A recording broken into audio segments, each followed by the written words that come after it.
Vamos lá, tem ouvinte ao vivo já esperando. Alô? Alô? Quem fala? Pode ser a Sueli, de Itatiba. Oi, Sueli, Pai do Senhor, tudo bem? Bem-vinda. Pois não. Eu gostaria de saber sobre o batismo, aquele batismo no tanque ou no rio. Entendi. O que a Bíblia diz, fala sobre isso, o batismo. Tá ok. Obrigado, querido. Deus abençoe. Amém. Paz. Vamos lá. Paulo. Então, Água corrente, água parada, como é que funciona? Deve ser essa a pergunta, né? deve ser essa a pergunta. Nós temos... não temos na Bíblia uma regra assim, necessária para isso, corrente, parada. Mas nós temos um testemunho na igreja do segundo século, aliás, antes César era considerado o segundo século, agora já puxaram a data para o ano 95 a 100, que era do documento chamado Didaquê. Sim. Porque antes a gente falava do Didaquê no segundo século, ano 120, aquela coisa toda.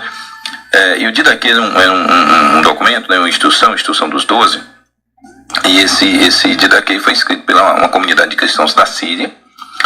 E ali descreve algumas questões curiosas sobre o batismo, como era praticado. Então, como sempre foi considerado, mesmo quando era considerado na data antiga, posterior ao período dos apostólicos, né, mas em 20 anos, então sempre foi visto como uma testemunha muito forte do período apostólico, porque certamente nessa igreja tinham pessoas que conheciam os apóstolos, pelo menos o João, né.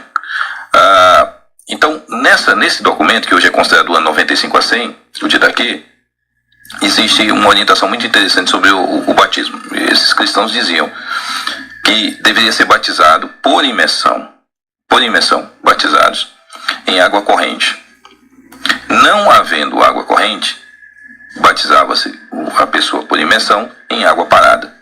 Não havendo água parada, aí os irmãos presbiterianos vão ficar felizes agora, joga-se 3 vezes água na cabeça do batizando em nome do Pai, do Filho e do Espírito Santo. Nós estamos falando do século II, início do segundo século, né? Finalzinho do 1 para o começo do 2. Exatamente. Nós estamos falando. Então, enquanto a Bíblia falava do batismo, né, e a ideia que é por imersão, né, a própria palavra batismo tem essa ideia, até é curioso, César, que nas Institutas da Religião Cristã, é a obra-prima do Calvino, né, Calvino diz no tópico, muita água ou pouca água, né, faz diferença, e nesse tópico ele declara que a igreja primitiva é batizar por imersão.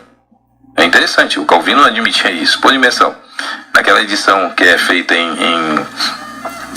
por uma entidade francesa, né, a tradução da entidade francesa que comenta, eles dizem que Calvino estava errado nesse aspecto. Mas deixando o Calvino de lado, é importante a gente entender que a Bíblia não dá esses detalhes, mas essa comunidade cristã bem próxima parece que estava mais preocupada com o ritual em si do que com a quantidade, ou com se a água era corrida ou parada. Levando em conta o Didaquê, Paulo, ou a Didaquê, que às vezes fala o livro, a obra. Parece então que a água corrente ela tinha primazia, pelo menos na igreja no início. Não tinha tanta, porque você citou agora o capítulo 8 de Atos, e lá naquele deserto que a gente conhece bem não tem rios, né? Então, exatamente. Ali o Filipe batizou o eunuco numa água pelo menos parada. E uma água que certamente surgiu a partir daqueles períodos que tem água ali, que ficam depois. Mas na verdade é uma poça, uma lagoa, um açude, alguma coisa parecida. Né? Então ele toma banho. Mas parece que a água corrente tinha primazia. Parece. Mas assim, eu estou falando no aspecto que parece que eles dão prioridade a essa água corrente, mas como se fosse uma condição sine qua non. Exato. E não é, né? Vai, então vamos pra frente. 3, 2, 1.